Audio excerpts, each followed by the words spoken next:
So you're telling me $700 million in cash came out of a bank. Nobody noticed that these daycare centers are remarkable, serving more children than even exist in that community. Nobody said anything. Nobody noticed.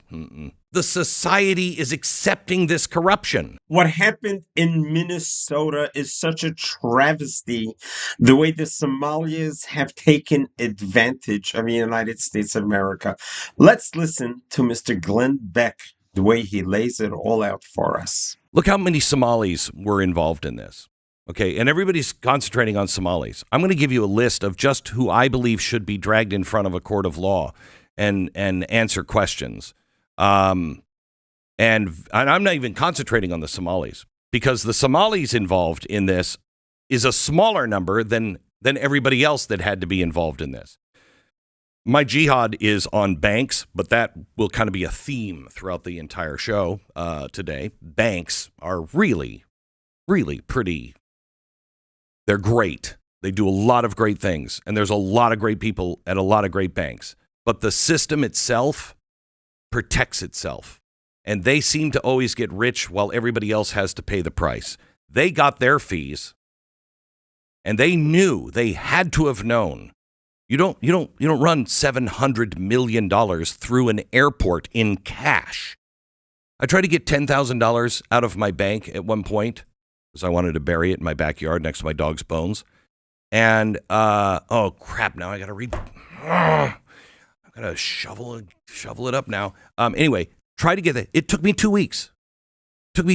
Now it can go faster than that, but they were like, we have to let the Treasury know. The bank doesn't have that much cash. And I'm like, you don't have $10,000? What kind of crappy bank? They're like, the Federal Reserve. It goes to the Federal Reserve every night. Now we're in Dallas, but every night it goes to the Federal Reserve, and we have to ask for the amounts of cash. So the money came from the Federal Reserve. That wasn't like Mildred going into the back and just pulling out 10 grand. There were all kinds of paperwork that. So you're telling me $700 million in cash came out of a bank over a 2-year period and nobody noticed it? Then nobody noticed it at the TSA? Nobody noticed that. Nobody noticed that these daycare centers are remarkable, serving more children than even exist in that community. Nobody said anything. Nobody noticed. And now, the last part. I am so sickened by the leadership of Minnesota. I mean, I would move from Minnesota. I mean, I know Minnesotans are now cheering. And they were like, wait, he was living here the whole time we didn't know it? They're cheering that I wouldn't live in Minnesota, and I understand that. But I wouldn't live in Minnesota. You couldn't pay me to live there, not because of the politics, but because the society is accepting this corruption. And now your governor and the whole apparatus that stole money from you are now trying to get you riled up for a civil war. At least the worst case scenario is civil war. Those are your governor's words, not mine. The best case scenario is civil unrest. They already let one of your cities burn to the ground. Why not burn the whole state down to the ground? Why? So they aren't called into question, so they don't have to go to court, so possibly they can get away with stealing your money? Is it Stockholm Syndrome? Honestly. Now, I know that involves hostages, but it's almost the same thing. And I was thinking about it, and it's not Stockholm Syndrome. But how do you get good people to do what people are doing up there?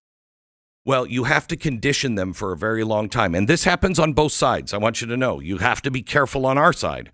You're conditioned to go, Orange Man, bad. Tim Walz, bad. Okay? You're conditioned.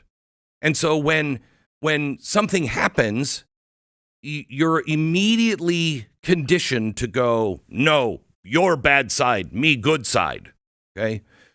So that plays a role in it. But the other part that plays a role is if you have been this wrong and you have defended somebody like this for so long and you've turned a blind eye to local reports and everything else and you went, that can't be true. And you're so deeply into it, it is almost impossible for you to admit that you were that wrong for that long. And especially if the other side says, you're wrong, you're wrong, you're wrong, instead of saying, you're looking at this, I think, the wrong way. Can I give you another way to look at this? Instead of welcoming people and saying, no, I understand how you're feeling. I get it. If we are on our side saying, you're wrong, you're part of the problem, they'll never change their mind. They only harden their positions, and you will have civil unrest or civil war. In the meantime, we have to pursue this. The federal agents cannot be turned around. You have to change this, because if you can't break the spell and there is no accountability ever, then, the predators will just do it again. They'll do it bigger. They'll do it in the daylight. Guardrails are real until somebody decides they're not. Okay? So I started making a list last night until I had no more lead in the universe to put into a pencil and write it down. Start making a list. I'm a little like Santa if he were on a jihad. And because I made a list, and it's a long list, and I've checked it twice. Now, this is just the list of the system, okay? Everybody is freaking about Somalis. I suggest we start looking at the system, because this far outnumbers the Somalis that were involved, I think. So, who should be called in for questioning? Who should be worried tonight? This is another reason why they can set the state on fire and nobody in government's going to say a word. So who needs to be questioned? Who most likely at least knew and failed to say anything? I'm not saying they're complicit, but they at least knew and failed to say anything.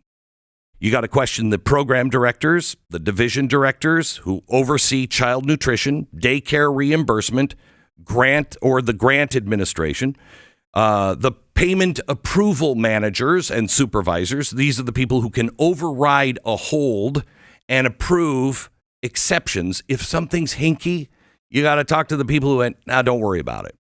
Okay. The contract grant officers and their supervising chain, because there's exceptions. Something was hinky and somebody said, hey, this doesn't look right. And somebody else had to say, don't worry about it. Okay. The internal audit leadership that is assigned to all of those agencies. These are people who possibly will face jail time if the universe worked the way it should. The compliance and integrity units inside the agencies. Anybody who is involved in integrity and the integrity office. The agency general counsel. All of the people in the agencies are like, are we doing anything illegal here? Can we get by with all of this stuff? Any legal review staff involved in the escalations.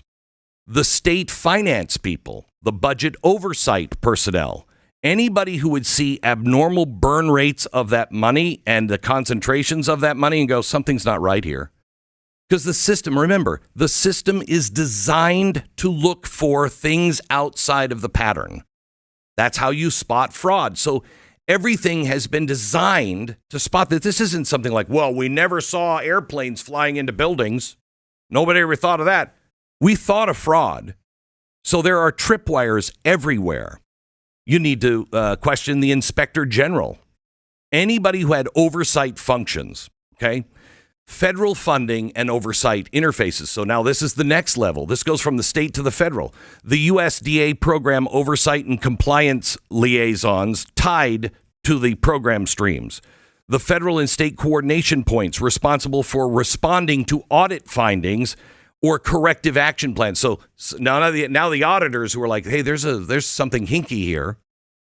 Then you go to the banks, the bank managers at the branches, the regional operations manager where high volume cash activity was occurring, the Bank Secrecy Act, the AML investigators assigned to the accounts, anybody where there was a yellow ticket that went up, who was advised, who was assigned to look into that, and why didn't you act on that? The yellow ticket committees, the governance groups, the senior compliance leadership, that's regional and the local and the state bank. The risk officers, the compliance officers, anybody who was looking at legal and risk, should we keep this customer? Because there is a risk here. Are we going to be held responsible? The correspondent banking, the wire risk teams. When you send a wire, I want to look at everybody who was involved in sending that wire. I want to look at all of the risk teams and what they said, what they did. Anybody who was moving money internationally or through high risk corridors. How did you do that? How did you move money just to Somalia? That alone sends up red flags. Then you get to the TSA and the airport. I want to question everybody in the TSA, the supervisory chain, anybody who was responsible for noticing patterns, the airport security operations management, the people who are responsible for reporting and receiving the reports on anything out of line. Any joint task force liaison roles that interfaced with repeated cash move, they were getting calls. And if they didn't, I want to know why. Who made that call to say, don't make the calls anymore? The currency reporting enforcement from our border patrol, from our customs. Why weren't they involved? Or were they? Any kind of outbound international cash, that should have shown up with our customs. Why did no one in customs say anything? Then you have the prosecutors, the agency investigators who documented early red flags. Why weren't they listened to? Who said, shut up about this? Supervisors who decided whether to refer, escalate, or pause payments. Was there anybody in line that said, hey, we need to check this out before we send any more money here? Any task force leadership coordinating multi-agency response timelines, okay? That's me at home last night, just ranting. You know who else? What happened to this people? Why isn't customs doing it? Why did the person on the front line, who did they report to? Who did they report to? Who stopped them from $700 million? Who in Washington was saying, don't look into, did it make it to Washington? If it didn't make it to Washington, how come it didn't make it to Washington? This shows the banking, the state, and the feds were completely, at best, every tripwire failed. And there are hundreds of them. I don't believe they failed. People intentionally were either involved or they intentionally chose not to get involved. You couple that with a state full of people that don't want to look into it now that it's been exposed and are willing to look at the people who did this to them and say, yeah, I want to march in the streets. I want to put my body in front of the feds who are doing investigations, who are trying to do this. I want to put my body in front of them to protect Tim Walz and his cronies, or the people at the airport, or the people at the banks. There's something deeply wrong, and you do not heal this society until you heal the people who were not involved, but who are willing to look the other way at this point. There's no hope for Minnesota unless you can turn the people and have them go, wow, I'm sorry, I was just blind for a minute. I don't know what happened to me. You'll never solve this, and it'll only get worse. Do not accept the lies that Tim Walz and Keith Ellison are now trying to get you to believe, that this is all the feds and their hatred for Muslims or their hatred of Somalis. It's not. I haven't even mentioned the Somalis. Wow, Mr. Glenn Beck, that was an incredible presentation. We all beg and ask the same question. How dare you? How dare you claim to be a refugee coming to the United States of America because you want to flee the tyranny that you have endured in Somalia? But yet you come here to America. You don't come here to help rehabilitate yourself and contribute to America, but rather you bring your piracy, your native nature of not appreciating boundaries of what belongs to you or belongs to others. And you come here to America, and instead of being grateful that the United States of America opened its doors for you, that you take advantage of United States of America. And I think this is what Mr. Glenn Beck has been alluding to. United States of America, we are celebrating our 250th anniversary of being. Our founding fathers had in mind to create a country which is the land of the free. The world has suffered thousands of years under great empires, over incredible, terrible dictators, excuse me, and tyrants who literally starved people both from food and from the ability to excel in life and to be able to reach your true abilities that God has given you. And thousands of years from regime to regime, from one to the other kingdom and empire, the subjects have suffered terribly. So God finally saw to it to have given the world a gift, which is a reboot, an opportunity to start life over from fresh, but in the land of the free. Our Constitution and our founding fathers of the United States of America began with basing the premise of starting a new country, a new culture, based on the Bible, based on the 5 books of Moses. They were religious, and they believed in God, and they believed in the 5 books of Moses. They believed that what God taught us, how we are all equal, we are all one under God, and we need to be able to always be at one. If we look on the dollar bill and we see that famous saying that we are all one, indeed we are one. We are all children of God. We are all created for a purpose and a reason so that we can make this world a better place. What the United States of America brought to the world was a gift of freedom and opportunity. All of a sudden, people realized that they no longer are subjected to limit themselves based on what regime of government they are under. Rather, you're free to think and you are free to excel as best as you can. America gave people freedom. Freedom of thought, freedom of speech, freedom to dress however you want, freedom to pray to whatever God you want to pray, freedom to be able to unpack your talent that God has given to you, your natural talent or your developed talent, so that you can be all you can be.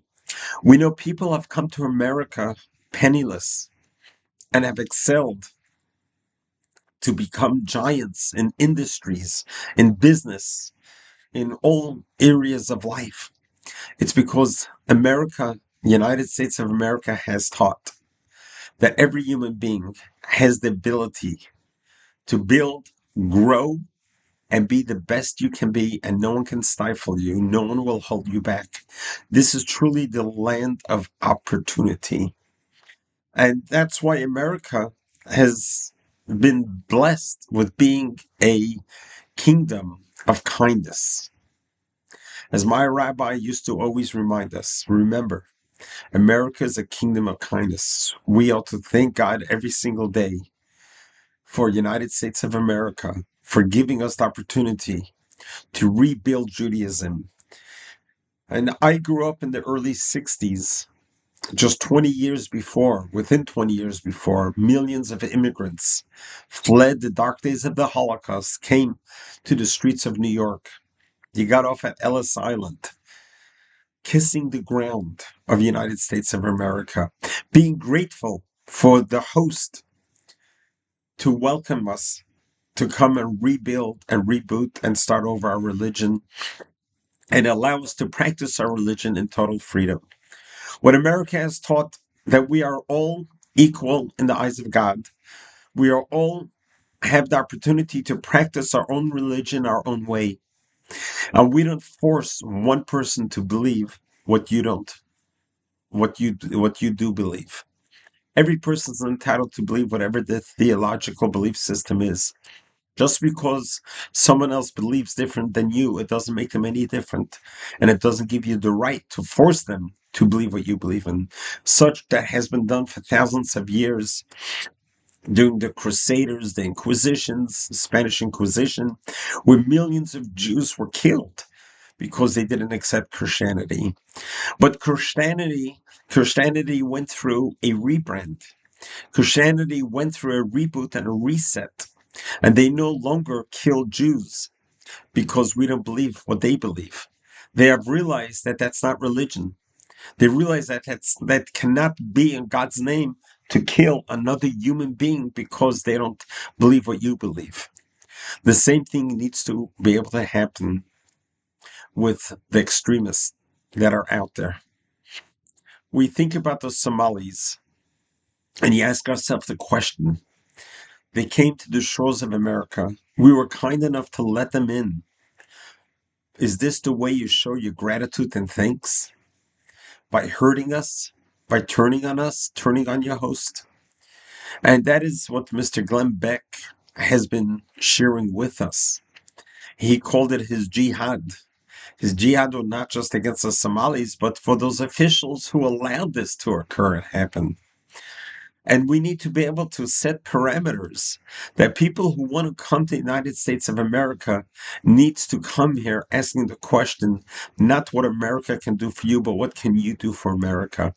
You're coming here in peace. You're coming here. We're opening up our doors for you to have refuge for whatever tyranny you're going through. The least you can do is be respectful of our properties, be respectful of our benevolence, and not to abuse us or the system that you came to. And this is, I believe, Mr. Glenn Beck's point.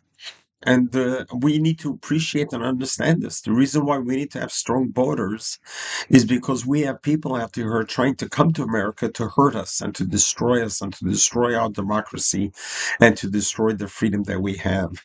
For some reason, God created the world that there's always going to be good people and bad people.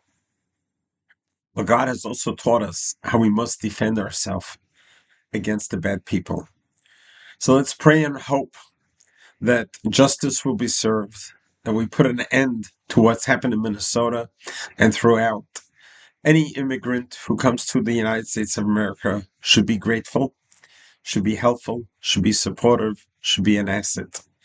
If you can become a liability, then perhaps America is not the home for you. And if we could just put it through a very pragmatic logic, imagine someone comes knocking on your door and says, "Can you host me in your house?"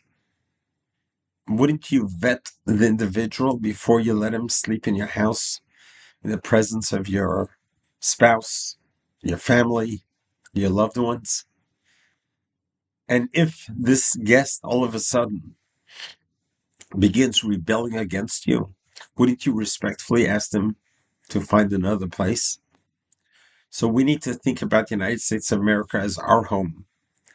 And we need to be able to be very careful not to allow the 250 years of sacrifices and all the deaths to be in vain. God bless you. God loves you.